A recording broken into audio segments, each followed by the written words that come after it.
Mix, and it's time to explore the legacy of August Wilson, one of America's greatest playwrights, and his powerful work, King Hedley II, which will be the focus of a special theatrical reading presented by the Lucy Craft Laney Museum of Black History.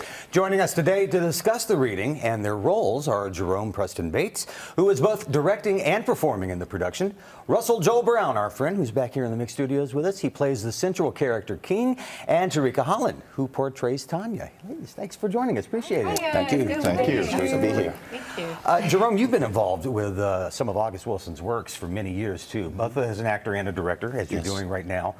What is it about this particular play that resonates most with you, and how did you approach directing this? Okay, great. Well, I created the role of Floyd Barton in Chicago in 1994 with Viola Davis. I'm pretty sure most of our audience know, Ruben Santiago Hudson and others. And I was very excited about that time in that show. This particular play is the only play in the cycle of plays that's kind of a prequel to a play before. So King Hedley II is a prequel to Seven Guitars.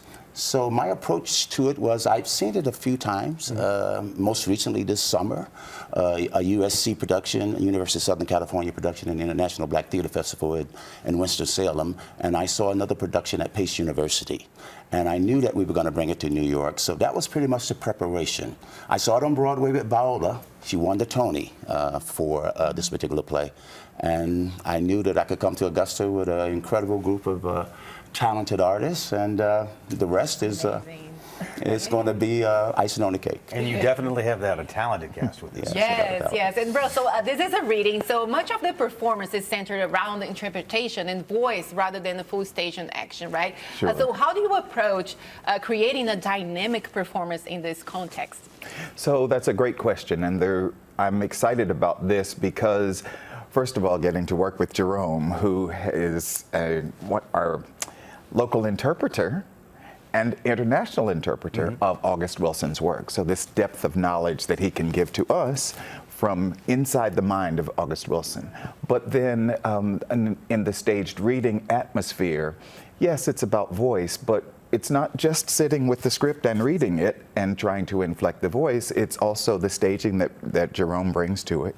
And it's also getting inside the mind of the character like you would with any other production. I mean, you know, the sets and the lights and the costumes are wonderful, but our work as actors remains the same.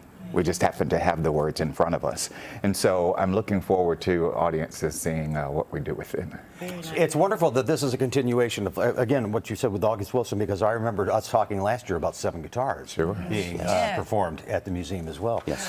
Tarika, how does performing in a reading, where the focus is on the voice and the voice and the presence rather than the staging, how does that influence your approach to the role? It most definitely makes me appreciate August Wilson and the way that he wrote about us. He is so meticulous and he's so intentional, even down to the stage directions, even down to the things that aren't said. So it truly just makes me appreciate the words a whole lot more and how to bring them to life.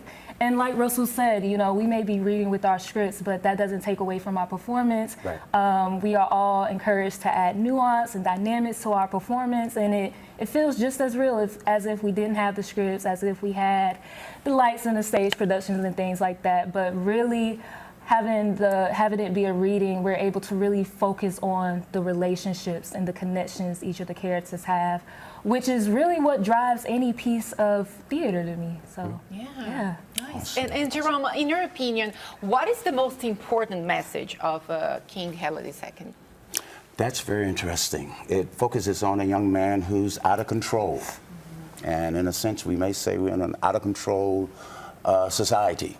And the message is to depend on your ancestors, your mothers and your grandmothers and your grandfathers and your educators who taught you to make the right decisions, even your pastors and churches, to make the right decisions. And a lot of wrong decisions are made in King Hedley. But I think overall, August makes the point of right is right and wrong is wrong. Russell, we're just bringing up the fact here, on stage, major performances versus actual reading here where the characters are still reading, but they're still performing as well. How different is that in terms of being an actor and being on stage versus just doing a reading? It's very different. And for me, without all of the trappings, without the production values, we really get to zero in on the characters and the relationships. And I get to really, like, I don't have to think about, oh, well, make sure you're standing in this position so that your lighting is right, and make sure that, you know, you don't say this before the, and it's like, come on. I mean, you know, yes, I've prepared the character, but then there are all of these technical elements that have to be inserted in my mind to make sure that the audience has the experience that the director wants. And so, free from all of those technical aspects, now all I have to do is bring the character to life and do my blocking. And there's a great amount of freedom in that. Right. It becomes that much more raw. Yeah. Yes. Yes. Let's go over the dates and the times again for the performance. That's this Saturday. That will be November the 17th at 3 p.m. at the Lucy Craft Laney Museum of Black History. That's 1116 Phillips Street in Augusta, Georgia, 3 p.m. All right, check that out, LucyCraftLaneyMuseum.com for all of the information. Guys, thank you so much for joining us. Thank you. And great Performance. Thank you. Thank you. Well, yeah, don't get